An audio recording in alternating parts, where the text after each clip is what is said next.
going to be about the greatest home run hitters of all time. The question has often been debated, who is the greatest home run hitter of all time? Now, one might argue, well, clearly look at the list and look who's at number one. Who is number one on the list, by the way? Barry Bonds, thank you. Derek Jeter never was really a home run hitter. Derek Jeter is a home run total somewhere in the 300 range, I think, or less. Yeah, but Barry Bonds. And one might argue, oh, Barry Bonds is clearly the greatest of all time because he's at number one. I'm sorry, did you see Barry Bonds' head back in the early 90s compared to his head at the end of his career? His head grew like 5 sizes because of the performance-enhancing drugs that he was taking. It's pretty sick. All right, then one might argue, oh, Babe Ruth. Babe Ruth is the greatest home run hitter of all time. Okay, but Babe Ruth played back in the 20s and 30s, and he spent the first 5 years of his career as a pitcher.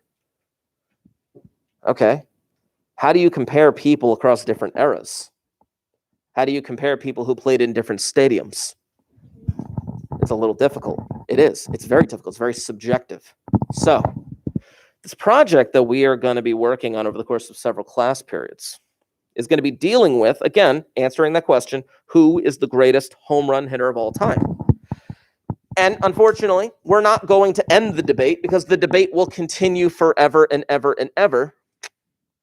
But we are going to have a little tournament at some point, not today, but we are going to have a tournament at some point comparing the top 8 on the home run list. Just the top 8, because obviously if we went any more, it'd be crazy.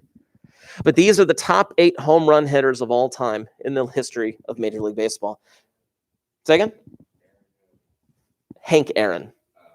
Hank Aaron. He played for the Braves. Yes. Interesting fact about the Braves in Atlanta, they have 3 World Series championships. The Braves, over the course of their history, have 3 World Series championships. Does anybody know what is so interesting about all 3 World Series championships? No? They won all 3 in different cities. They were the Boston Braves, then the Milwaukee Braves, then the Atlanta Braves. They won a championship in each city. They just get moving. I know, they should just move again. Move over to Tallahassee, become the Tallahassee Braves and win again. I don't know. It's pretty crazy. But yeah, Hank Aaron, interesting career. He did won one World Series at the very beginning of his career. But anyway, I digress. What makes a great home run hitter? Someone who hits for distance, someone who helps his team win the game when they need it, someone who just hits for power and slugging percentage. It really is debatable. I'm going to go over with you, after I kind of introduce the videos that we're going to talk about, I'm going to talk about 2 home run hitters that are very near and dear to my heart, Mickey Mantle and Mike Schmidt. Some of you might be more familiar with Mike Schmidt. He was a Philly. Any Philly fans? Okay.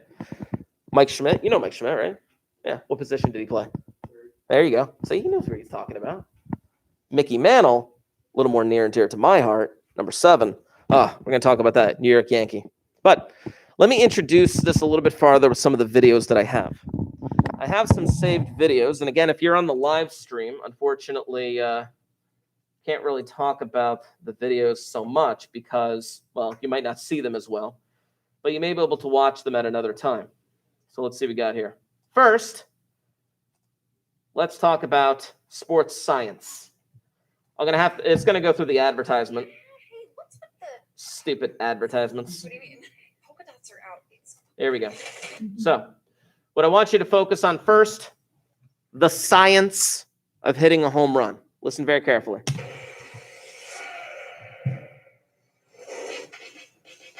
There are several variables in the physics of the home run.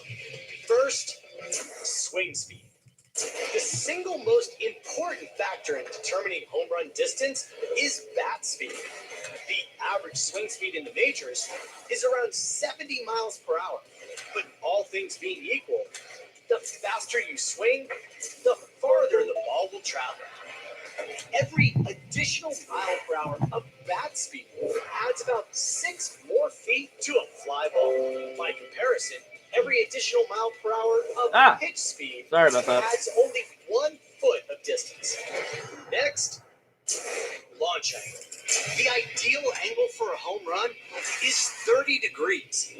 That gives the ball just enough lift to travel the distance while minimizing air time and therefore air drag. To achieve this angle with a typical fastball, a batter should ideally swing upward at approximately a 9-degree angle, making contact with the ball about 3/4 of an inch below its equator.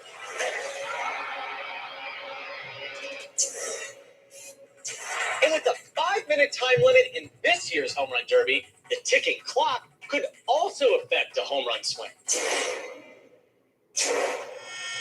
When time limits are placed on an activity and the participant perceives it to be too short, stress can cause neurons in the prefrontal cortex to fire at an increased rate. This can disrupt the processing of the working memory, where bits of information like speed, rotation, and location of a pitch are stored. Wow, it's way back, and gone! And while stress can actually increase simple reaction times, studies have shown that its effect on the working memory can reduce correct responses to stimuli, like swinging at the right pitches, by more than 20%.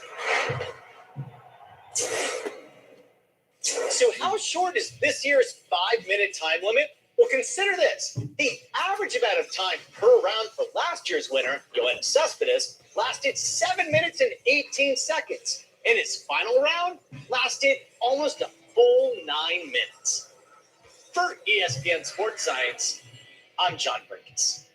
I was talking about this with someone the other day, just the general idea of hitting a home run and how difficult it actually is.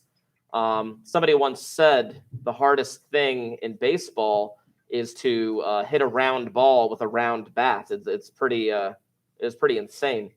Let's watch this one next. So I saw in your profile that you like to... Mute that junk. Skip that. I want to introduce this a little bit. There we go. Now, one of the things I took away from that video was the fact that every 1 mile an hour of bat speed that you add, every 1 mile an hour of bat speed adds 6 feet to the ball being hit. Now, 6 feet may not seem like a lot, but it could make all the difference in the world. And if you have a pitcher who's throwing like 95, 100 miles an hour, if you could just make contact with that, every additional mile an hour that the pitcher throws it is an extra foot on the ball that it sails into the air, as long as you hit it at the right angle. Now, I grew up mainly in the 90s. I graduated high school in 2002. The summer of 98. This video is about the summer of 1998. I don't even know if you guys have any idea as to how important that summer was to somebody who grew up a huge baseball fan, and how devastating and how heartbreaking it was to know that the records set during that particular year are tinged with cheating and whatnot. What happened in 1998? If anyone has any memory, or not memory, but any knowledge of what happened back then. Sosa McGuire. See, here's the thing that you got to know. Something that the video may not show you. For the longest time, the home run record was held by Roger Maris. Roger Maris hit 61 home runs in 1961. There was a movie made out of it. It's called 61 with an asterisk. I don't know if anybody saw that. Not many people have, but it was a good movie. It's about the story of Roger Maris. Now, here's the thing. Roger Maris was a New York Yankee, but he wasn't the star of the team. Roger Maris was not the star of the team. Mickey Mantle was the star of the team. And if anyone was going to break the home run record held by Babe Ruth, it was going to be Mickey Mantle. But no, Roger Maris did it. Roger Maris, when he broke that home run record, dude's hair was falling out, received death threats from fans. And he still broke the record. The interesting thing is, do you know why there was an asterisk next to Roger Maris's name in the record books? No, it counted. Babe Ruth, when he played, they only played 156 game seasons. 156. What do they play now? How many games in a Major League Baseball season? 162. They played an additional 6 games. Roger Maris, in those additional 6 games, got his number 61. So the summer of 98. baseball coming off the strike in 94. Here comes Sosa and McGuire, and it was the most captivating summer of baseball that anyone have ever watched. It was insane. Like, I don't even know. I can't even compare it to anything nowadays. It was like every single morning, people would tune in to Sports Center back when they actually reported sports. And you would just see, well, what happened? How far did he hit it? How many did he hit? Kind of thing. Sosa, McGuire, back and forth. I want you to get a little idea as to how important the home run is to the psyche of a fan of baseball. The home run record in Major League Baseball is the one number that everybody knows from any sport. It's the only number that anybody knows for any record. The home runs always define the game.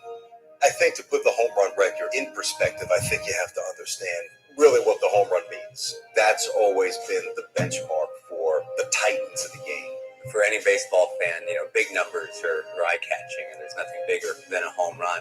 There was magnitude with Babe Ruth and that number 60, and Roger Maris with 61.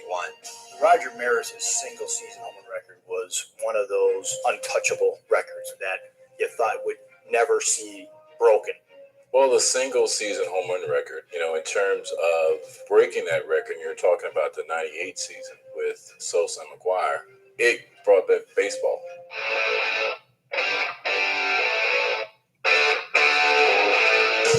Very different paths that Mark McGuire and Sammy Sosa took, because really from minute one, McGuire was a home run hitter. He rolled out of bed and he hit bombs. He had, obviously, the Southern California tall, kind of Paul Bunyan-like character, physically strong in Mark McGuire. And he had Sammy Sosa, who came from the Dominican Republic, had this bundle of energy, was really a personable guy. The 94 season when Commissioner called off the World Series and then the subsequent strike of the players the following year really turned off a lot of core baseball fans. A lot of fans said, I'm not going to go to a baseball game anymore. Attendance in 95 was brutal. Fans who came to the games were putting bags over their faces. They were screaming and yelling and throwing stacks of money at players. I think for a while, people just kind of became disenchanted. Baseball is all about money. It's not about love of the game. I always say that the Sosa McGuire deal saved baseball. It brought a lot of fans who weren't interested in baseball anymore back to the game. And I think the McGuire-Sosa race really piqued their interest to where they were saying, you know what, I'll give it another chance. 98, the attendance really boomed across Major League Baseball. Some thought the ball itself was juiced, and that's why more and more people were coming to the ballpark. But home run numbers were just skyrocketing. In June, McGuire had 37 home runs. Sosa had 33. Griffey was involved in the mix as well with that home run race. But they were on a pace where it was clear it was going to be broken. When Sosa and McGuire went on this tear, they were great for the game because they were fun. They really were like cartoon figures, like Supermen with these bulging biceps, and they just sucked us in. Everybody was talking about it. The home run chase was leading the nightly news. There were all these cameras and hangers on that were just on every swing. People wanted to see how far these baseballs would go. If you weren't playing against these guys, after your game, you would go in and watch TV to see what they do tonight. And you sit there and you're like, wow, these guys may do it. Somebody's going to do it this year. Mark McGuire had 60 home runs going into that first game of the two-game series against the Cubs. It was in St. Louis. That was September 7th. He hit 61 off Mike Morgan, and then 62 came on September 8th, his shortest home run of the year. Fourth inning, first pitch off Steve Traxel, that laser to left field. So un-Mark McGuire-like. When McGuire tied it and then said it, just to see the outpouring of love that it was in St. Louis. McGuire's son was there. There was just a very happy family sense. Roger Maris's family in the front row, and McGuire comes over and embraces the family. It was heartfelt. 62 home runs, the record that it served for 37 years. And that was the number in all of sports, was 61. Then when Sosa broke the record as well, it came down to the point where it was fun getting to 62. Now let's see who ends up with this thing. Nobody really remembers that they were tied at 66 later in September, when the thought was McGuire broke the record and just went on to hit 70. Don't forget, Sammy ended up with 66. 70 was just so nice and even. There's an interstate that runs right through St. Louis at 70. I mean, it's perfect. while the home run race of 98 saved the game, brought people back, it ruined baseball. You don't trust anything you see. I think as we find out more information about that season, the parties that were involved were taking performance-enhancing drugs. I do think it takes away from them. I think that the initial reaction a lot of people had, and certainly people in the media like me, is that we were duped. The pursuit was so pure. We all thought it was anyway, and it turns out we didn't know what we thought we knew. In front of Congress, they're asked the question, have you used performance-enhancing drugs? And McGuire skirted the question. He really said, I'm not here to talk about the past. And Sammy Sosa, at the time, pretended he didn't understand the question. Later, he admitted that he took it, but he did it unknowingly. And then McGuire, more recently, admitted to it. Looking back on it, I don't think steroids impacted the chase because both guys were on it. But at the same time, when you look at the entire era, that's what it's defined by.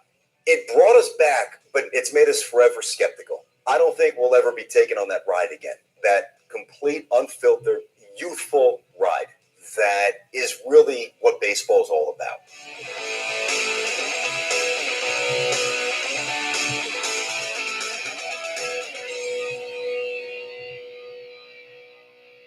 Let me show you something here. All-time home run wiki. There we go. I wanted to show you this list right here. Look at this list of the top home run hitters of all time. It's showing you like the top 16. Don't worry about the next column. Just look at the top 16 right here. I didn't show you the key, but you can pretty much figure it out. What's so special about the names that are highlighted in yellow? More specific. Hall of Famers. They were elected to the Hall of Fame. Elected. Barry Bonds, not elected. Alex Rodriguez, I don't know how long ago he retired. Was it more than 5 years ago? Something like that? He's not elected. Sammy Sosa, not elected. Mark McGuire, not elected. Rafael Palmeiro, not elected. Manny, I think, is recent, right? Manny was more recently retired. He may get in eventually. But Palmeiro, McGuire, Sosa, Rodriguez, Bonds, these guys may never get into the Hall of Fame because of their performance-enhancing drug use. I mean, they should be gimmies. They should be absolutely gimmies to the Hall of Fame, but they're not. This is part of the argument that you could use in terms of these two particular players. It's going to be pretty crazy. I do have one more video, but I'm going to share that video a little bit later. I want to show you what you're going to do. In a little bit, I am going to assign you a player. I'm going to assign you a player. We're going to focus on the top 8. We're going to focus on the top 8 because I wanted to have a nice like bracket for a little tournament that we're eventually going to vote on and we're eventually going to get moving with. And in this top 8, you're with the player that you're assigned, you're going to research, and I'm going to show you what you can research. You're going to research their career stats. You're going to research their individual stats. You're going to research season-by-season stats. You're going to research awards. You're going to research some of the intangibles, the stadiums that these guys played in, things of that nature. I'm going to show you how you can do that. And I'm going to have to give you some statistical definitions and show you how to utilize the graphing calculators in your Chromebooks. You have graphing calculators in your Chromebooks. When you guys have them at the bottom of your screen, do you have the little TI-84 icon? Yeah, we're going to be using those. So please keep that in mind. But first, let's talk about Mickey Mantle and Mike Schmidt. These are two guys from two different eras. Mike Schmidt played in the 1980s. Here we go. Mike Schmidt played in the 1970s and 80s. He won one World Series with the Philadelphia Phillies. You can see some of his awards right there that I've outlined them on a spreadsheet that I'm going to show you in a little bit. But if you go to the Wikipedia page, they do show you a ton of stuff on there, which is important towards what you're going to be researching.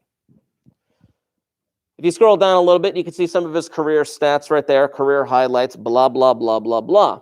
Here's the more important part. If you go down near the bottom of their Wikipedia page, they have something called external links. And this is where you're going to get a lot of your data. You're going to get a lot of your intangibles, awards. You're going to get that from the Wikipedia page. But in terms of pure numbers, if you go down to external links, you can go right to the Major League Baseball website, in which you can see the career statistics of one Mike Schmidt, starting in 1972 all the way to 1989. You can see the number of games he played in, the at-bats, the runs, the home runs, et cetera, et cetera. We're talking home runs. Let's see here. I do have it in here, I believe. Yes. Math of sports. Oh, no, it was on all time. There we go. Mantle versus Schmidt. So this is what I got. I listed out for myself their career home run totals by season, by season, by season. And I also listed out some of their achievements, just some of their achievements that you are going to research.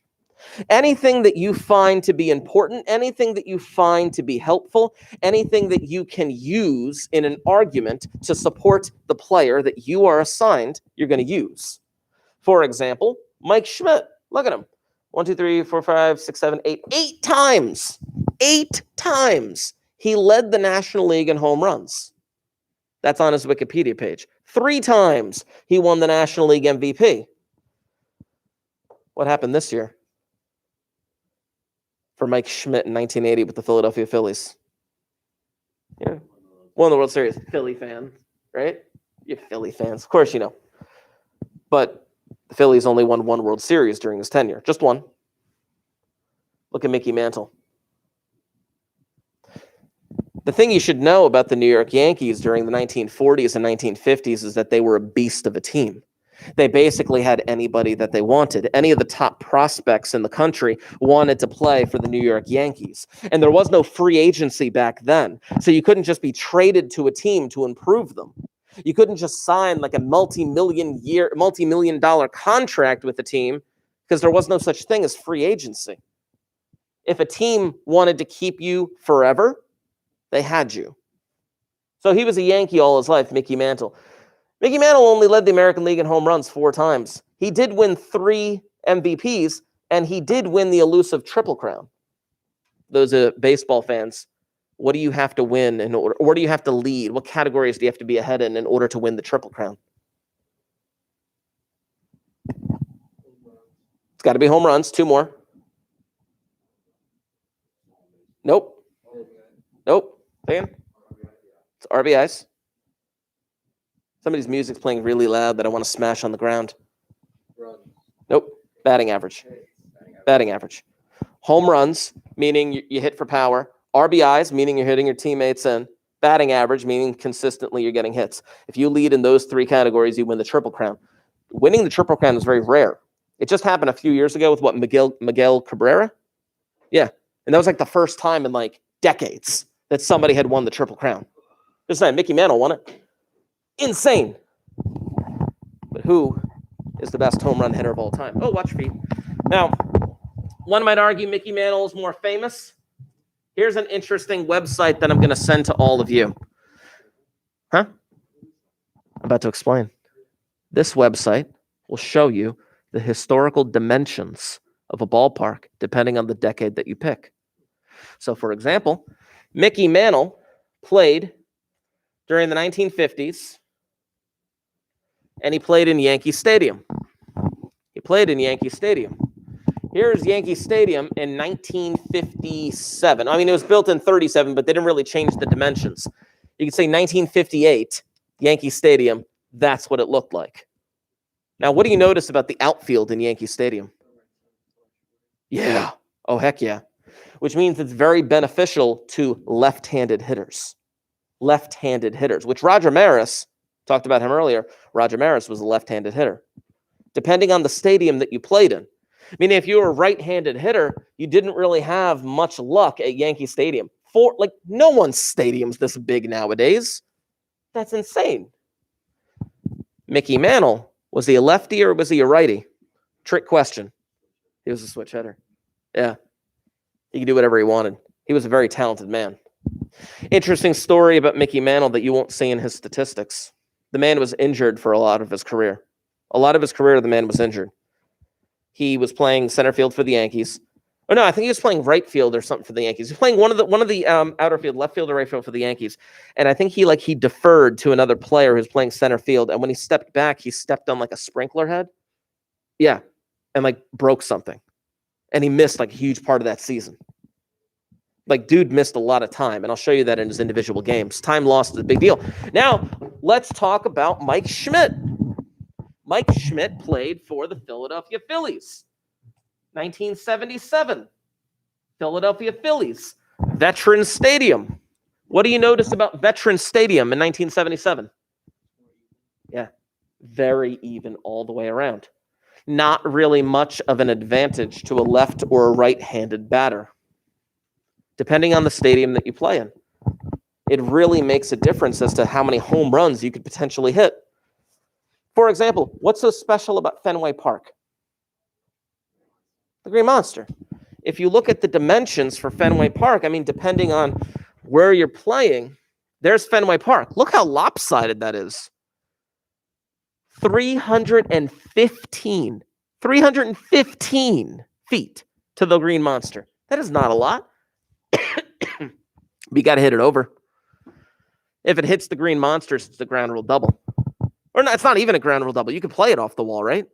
Yeah, you could play it off the wall. What am I even talking about? Gosh, crazy stadiums. But yeah, that's the interesting thing about baseball. I'll just kind of scroll through this right here. Every stadium is slightly different with different dimensions. Look at that one. Look at that one. Tiger Stadium. Look at that center field. My goodness. It's really insane.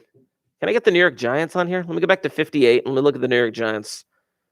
Giants. There we go. I love that. Just that stadium. It's just a nice stadium. Anyway, I'm going to send you the link to this because depending on the player that you're going to be researching, you're going to have to look at the stadium that they played in as well in order to determine, okay, did they have an advantage over someone else? Now, before I do any of that, there's information that I have to get to you. Information that you're going to have to research and information that you're going to have to do. So, ladies and gentlemen, first time all year, I know most of you have missed this moment. So I'm going to savor it for just a second. I'm going to need those notebooks out and open. Ladies and gentlemen, it is important that you keep an organized notebook, especially for some of the information that I have. So I am going to be saying, hey, write this stuff down. Your notebooks are your own notebooks. You keep them. I'm not going to be looking at them. But if there are going to be questions that could easily be answered by something written down in your notebook that you can then check at a later date, that is your prerogative. That is your inclination to write that down. You're going to need to do that. It's not going to be a lot, but it's going to be important. Especially in a class like this. Especially in a class like this, I'm not going to be giving a ton of notes. But the notes that I do give are going to be vital, especially for what you're going to be researching. Where'd that marker go here? Let's pull it out here. There we go here. There we go. Okay. So today is the 16th. This is going to be, let's just call it summary statistics. I'm not going to be teaching you anything crazy or out of the ordinary. There's going to be a lot of things here that you are going to be able to do completely on your own. But I need you to be able to understand how to do this stuff. Now, first and foremost,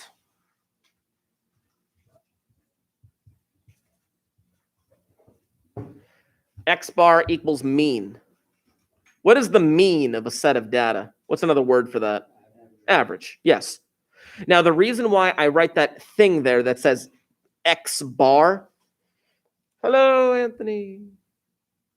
There he is. Your mask is over your eyes. We got to have those notebooks out and open. Come on, you can do it. The reason why I say X bar is because when you run an analysis in your graphing calculator, it will pop up as that symbol. And I want you to be able to recognize that. The mean is nothing more than an average. We know how to take an average. I'm not teaching you how to take an average. An average is just you add everything up and you divide by however many there are. Done. Okay. But we'll talk about that. Median. You know the definition of median. What is it? The middle between two numbers, like the median, 1 and 5 is 3. Let's just say there's a data set of like 20 numbers. Where's the median within this set of 20 numbers? 10. It's not exactly 10. The middle. It's between 10 and 11. Like you said, you take the average of them. The middle. Now, the calculator is going to be able to do this for you. The calculator is going to be able to do this for you. This is the middle number, or the 50th percentile. The 50th percentile. Now, the interesting thing about average versus median, let me give you an example. Let's say that I have a bunch of people running in a race. Let's say like the 100-meter dash. Okay, 100-meter dash. What's a decent time in the Olympics for the 100-meter dash? 9-10 seconds, somewhere in that range. Between 9 and 10 seconds, fair? Cool. Let's say that you have 8 people running in a race. 7 of them finish between 9 and 10 seconds. Pretty good. 1 of them trips at the starting line. They trip, they fall, they roll around, they get bit by a dog, who the heck cares? But then eventually they cross the finish line at like 50 seconds. Right? Sucks. 50 seconds would be considered to be an outlier.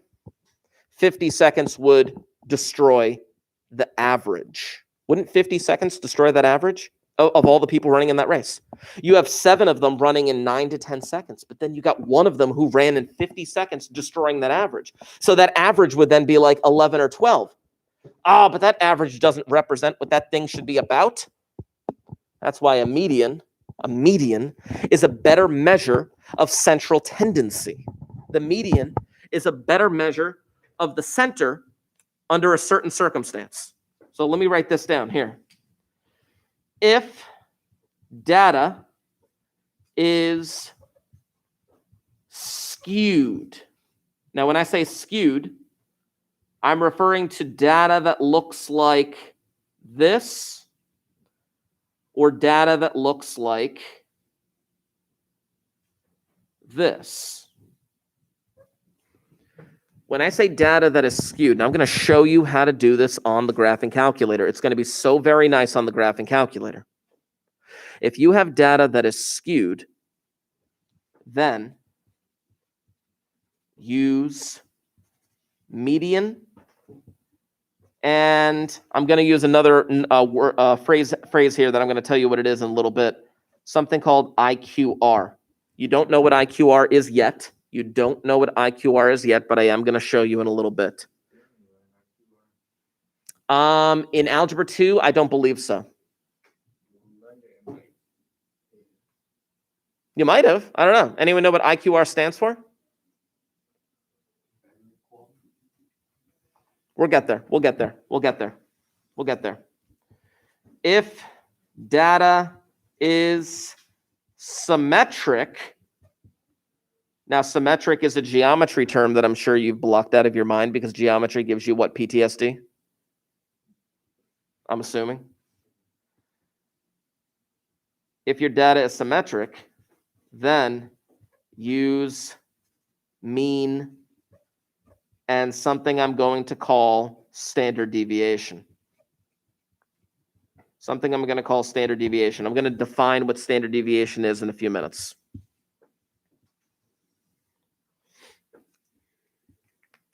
So it really depends on the situation at hand. And again, I'm going to show you how to do that directly in the calculator. You are not going to have to calculate any of these things by hand. You're not. The calculator is going to do it for you, which is going to be phenomenal. The calculator is going to do this stuff for you, as long as you know how to use it properly. Now, just to define a little bit of what IQR is. You guys know what a range is, correct? Maximum minus minimum. IQR is something called the interquartile range. It's called the interquartile range. Range just gives a good idea as like, range is something that I guess we're somewhat familiar with. But again, I want to define what these things are. IQR and standard deviation are measures of spread. How spread out is your data? If I have runners in a race in a 100-meter dash, and a bunch of them are running between 9 and 10 seconds, and then I randomly have one guy running 50 seconds, sucks to be you, but that spread is way too big. A measure of spread is an interesting ideal. IQR, and again, you'll see where these are coming from in a little bit, is calculated using the two quartiles, quartile 3 and quartile 1. Let me show you what I mean. Okay. I'm going to get some data from you guys real quick. I'm going to gather some data from you real quick. I'm just going to go up and down the aisles, and I'm just going to ask you, tell me what your shoe size is. Just your shoe size. If you need to go half measure, do a half measure. But just keep it very simple like that. Okay? So I'm just going to go up and down. Just give me the number. And if it's a half measure. Oh, I'm 9.5. Oh, 11.5. Oh, it's just 12. Fine. But give me what your shoe size actually is. Go. 13, 12, 10.5, 11.5, 12, 8, 12, 10.5, 12, 9.5, 9.5. Yep. 11.5. Good. I just collected 12 data points from you guys.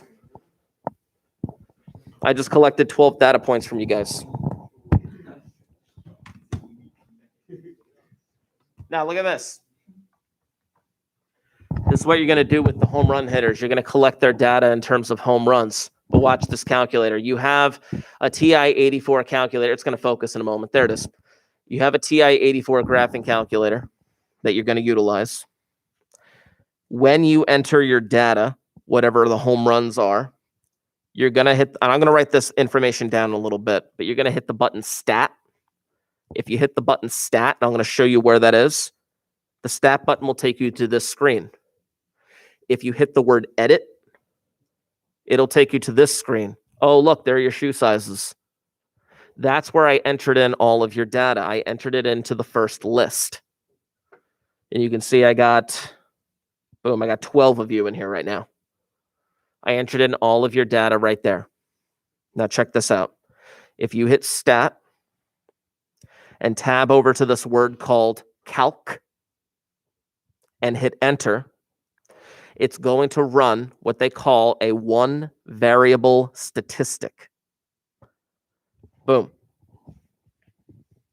Is there any symbols up here that you recognize? The X bar? What is that? It's your mean. That's your average. Your average shoe size is 11. It does it for you. You don't have to worry about averaging it yourself. This is something that we haven't talked about a little bit, but take a wild guess. What's that S stand for? It's a phrase that you wrote down earlier. It's your standard deviation. Now, what the heck is standard deviation? I'm going to define it for you. But let me give you the basic definition. I'll write it down in a little bit. Standard deviation. Some of you have shoe sizes higher than 11. Some of you have shoe sizes lower than 11. Some of you have shoe sizes right on 11. Everyone deviates either in the positive direction, the negative direction, or they don't deviate at all.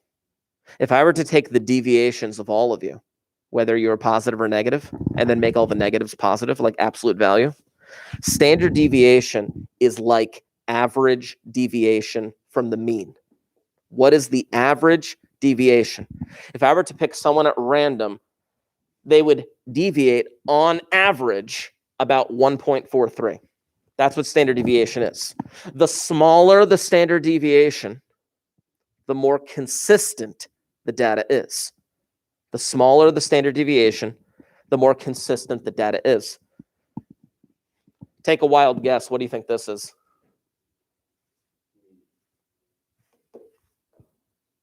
There's 12 of you. Yeah. I know. Median's like, oh, yeah, you talked about median before, but check this out. You ready for something easy? You ready for something easy? Look at this. You know what the median is now. It does it for you. You just have to be able to type the data in. If you just scroll down, there it is. There's the median. The median, as you said, is the middle. It's the 50th percentile. What the heck is that? What's Q1?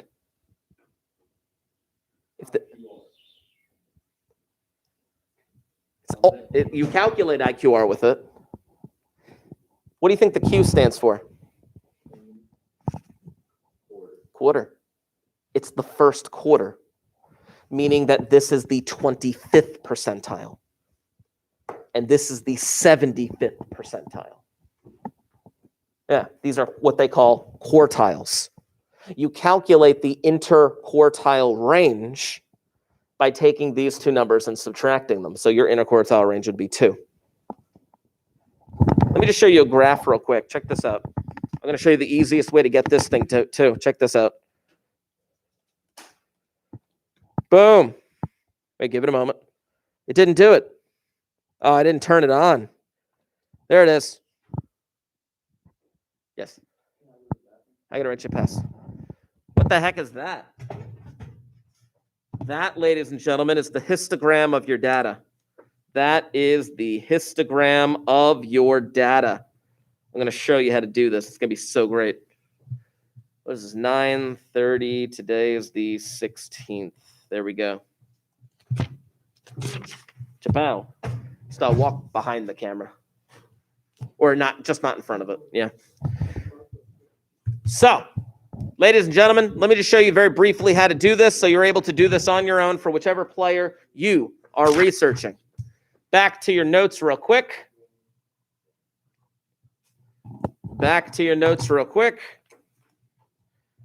To enter data, you type or you hit the button for stat and then edit.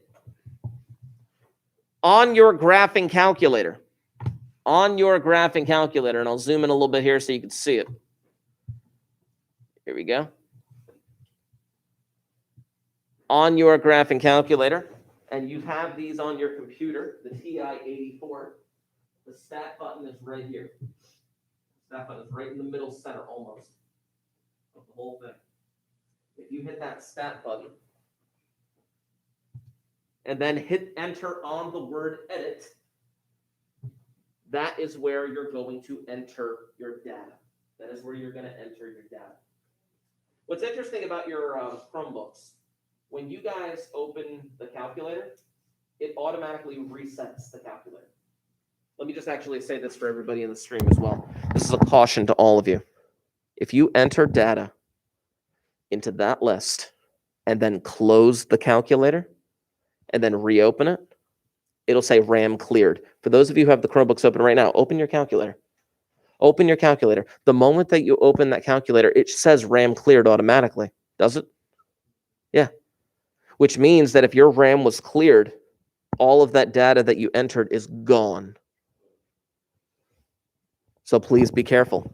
Please be careful. Don't just, it doesn't take that much to enter the data, but just make sure you do that. So, zooming out. That's to enter the data. To get summary statistics, you hit stat, you tab over to calc, and you pick one var stat. And I will show you that as well. Zooming out just a little bit. On your graphing calculator, after you've entered that data, if you hit stat, tab over to calc, and select one var stats, and then hit enter, it will give you your summary statistics. It will give you X bar. It will give you S, the standard deviation. If you scroll down, it will give you your median, and it will give you an opportunity to calculate your interquartile range. It's all right there, all of it. I'm going to give you definition for standard deviation and IQR in a little bit, just so you have that as well. But I wanted to make sure you see that summary statistics.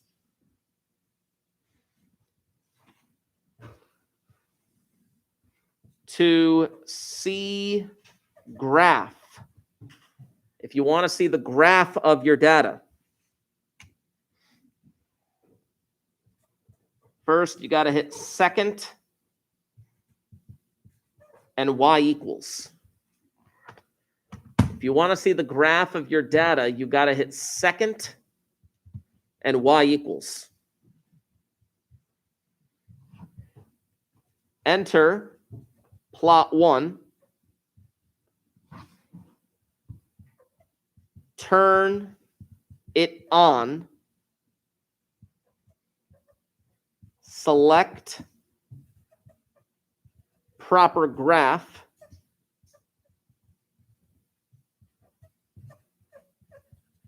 And then zoom 9. I'm going to show you how to do all of that. Let me just give you a moment to write that down. To see the graph, you want to hit second y equals. You want to enter plot 1. Turn it on. Select the proper graph. And then zoom 9 it. I'll show you what that looks like in a moment.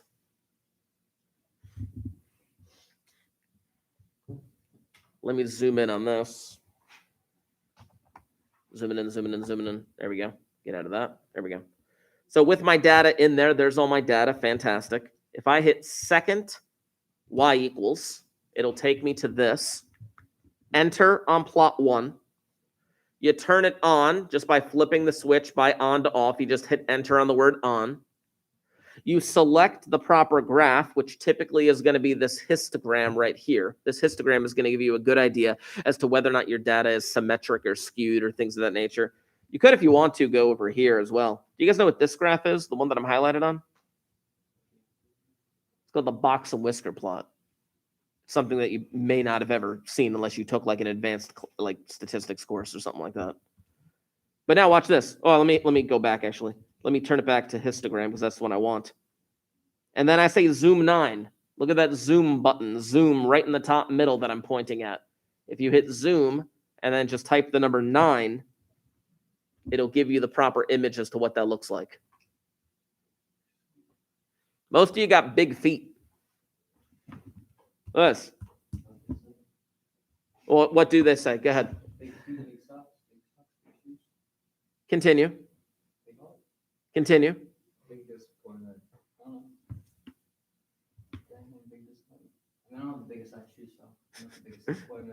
Regardless.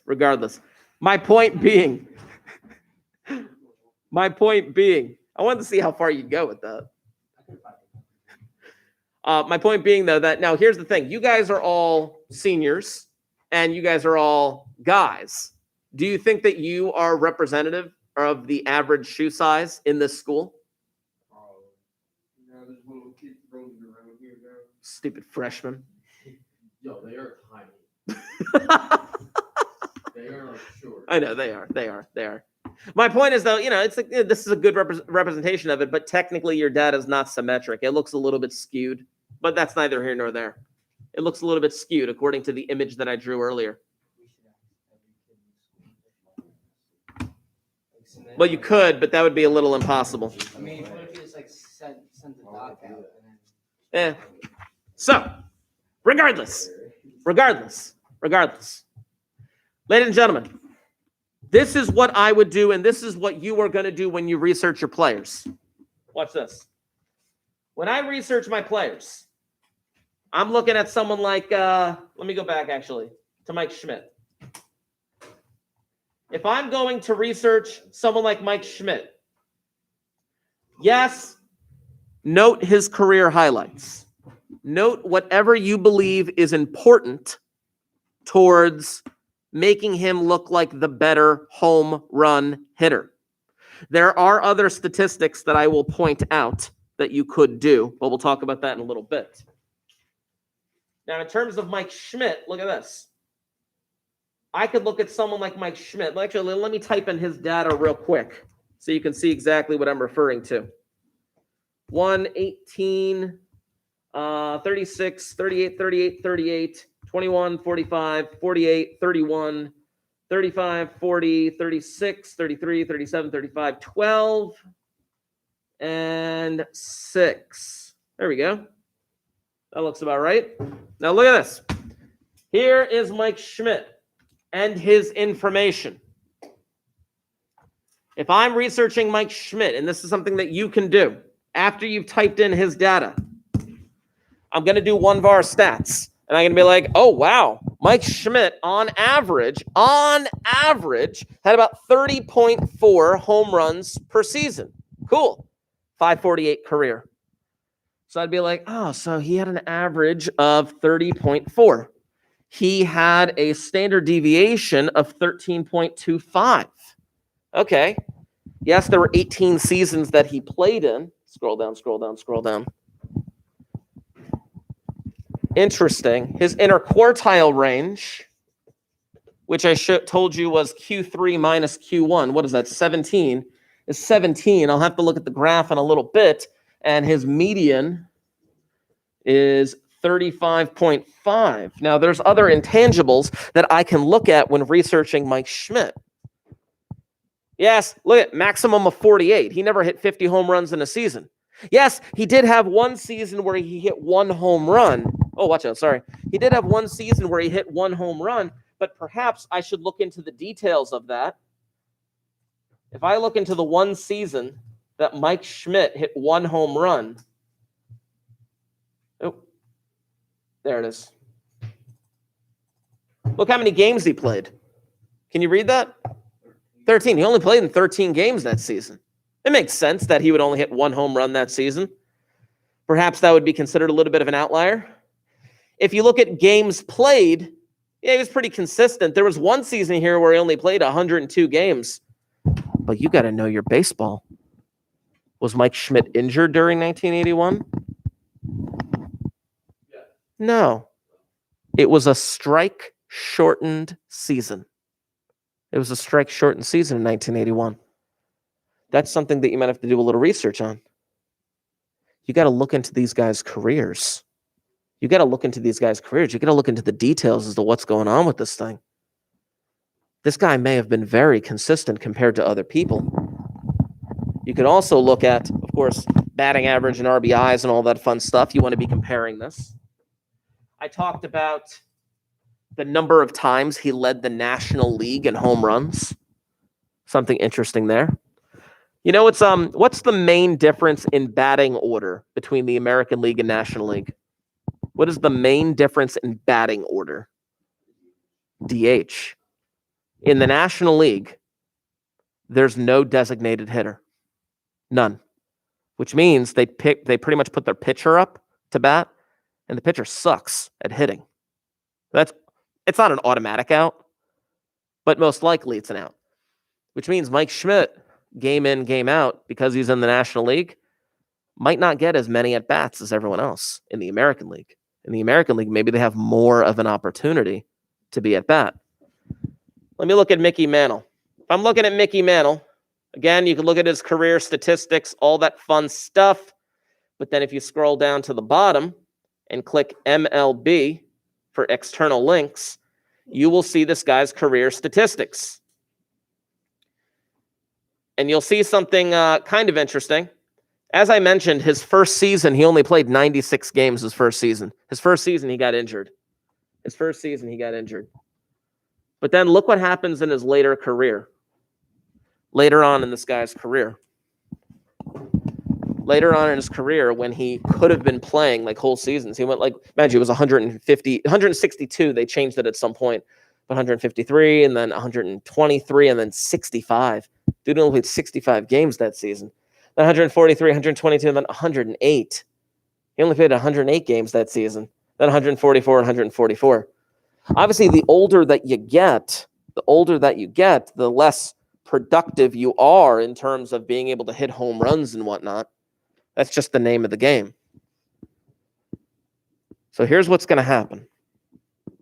For you guys that are here right now, because I know I have a few people in the chat, but they are not actually assigned to this class. I'm going to assign them stuff tomorrow. But for you guys that are here right now, I'm going to assign you 2 players. One player you are going to research and find statistics on in regards to, I need to defend this person as the best home run hitter. And the other person you're going to research in terms of, well, how can I discredit them? How can I discredit them? What's one easy discredit of Barry Bonds? Steroids. That's one easy discrediting feature. One easy one. There are other ways you could do it, though. There are other ways that you could do it, though. Ultimately, when the time is appropriate, and I'm going to give you guys heads up with this on Google Classroom, you are going to have an opportunity to defend your client. We are going to present information.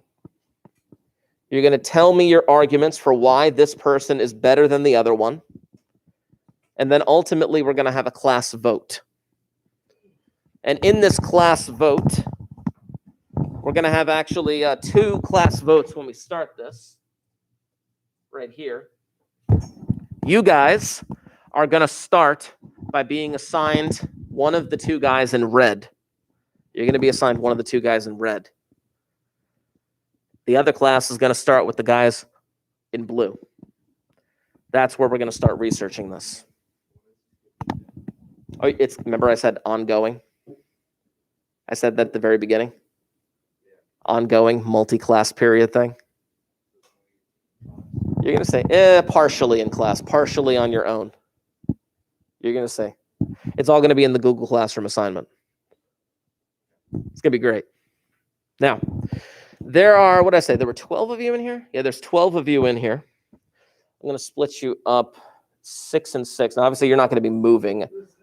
I know, I am going to do something like that. Obviously, I don't want you guys like moving around and whatnot because we can't really do that this year. But here's how we're going to start this. So first, you guys are going to be split up 6 and 6. So it's going to be the first 6 that I got here. So like 1, 2, 3, 4, 5, and 6. Now, you 6 guys, okay? You are going to be focusing on Bonds and Tomei. Barry Bonds and Jim Tomei, okay? The first 3 right here. And I'm going to mark this down. I'm going to mark this down when I get back to my desk. The first 3 right here. You guys are going to be in support of Barry Bonds as the greatest home run hitter of all time. Support. And you're going to be looking up information against Jim Tomei. Whereas the other 3, you 3 right here, and again, I'm going to mark this down. You guys are going to be looking up information in support of Jim Tomei and against Barry Bonds. Now, Rodriguez and Mays. This is Alex Rodriguez and Willie Mays. You 3 guys, and I'm going to mark this down. You 3 guys are going to be looking up information in support of Alex Rodriguez. And you're going to be looking up information against Willie Mays. And you guys are going to be the opposite, the remaining 3. You're going to be looking up information in support of Willie Mays and against Alex Rodriguez. Now, this information could be a number of different things. This information could be purely statistical information. This could be purely statistical information. This could be what we call categorical information. MVPs, awards, things going on in their life, injuries, the league that they played in, the stadium that they played in. I'm going to share with you that link. I'm going to show you a couple more ways how to use that link, but I'm going to share with you that link where you can look up the stadium that they played in. It's pretty sick. It's going to be awesome. Now, the other class is going to be focusing on the players in blue. The other class is going to be focusing on the players in blue. We're going to have like a little tournament and stuff like that. And ultimately, after the information is presented both for and against, this class is going to vote, and we're going to have a vote on Bonds, Tomei, and Rodriguez Mays. It's going to be fantastic. Now, ultimately, I want to have this vote on Wednesday of next week. It's not going to take that long to do all the research that you can on these two players, the players that you're assigned for and against. But I want to have this vote on Wednesday of next week. A lot of the information that you're going to be finding, you probably want to leave the Chromebook open though, because we have plenty of time. We're here until 9:50, which is in like 2 minutes. I know, I'm teasing. Just give me a minute to finish up, to wrap up, okay? Yeah. Now, like I said, I'm going to mark down exactly who you're for and who you're against. Here's what I suggest. Yes, there's 2 minutes left. Converse with the people who are in the same group as you, meaning the three, the three, the three, and the three. Here's what you need to do. Aiden, here's what you need to do. Communicate with each other. Perhaps share a Google Doc with each other. That would be great. Throw in as much information, both for and against the players that I have assigned you, okay? And do your research. Now, at some point,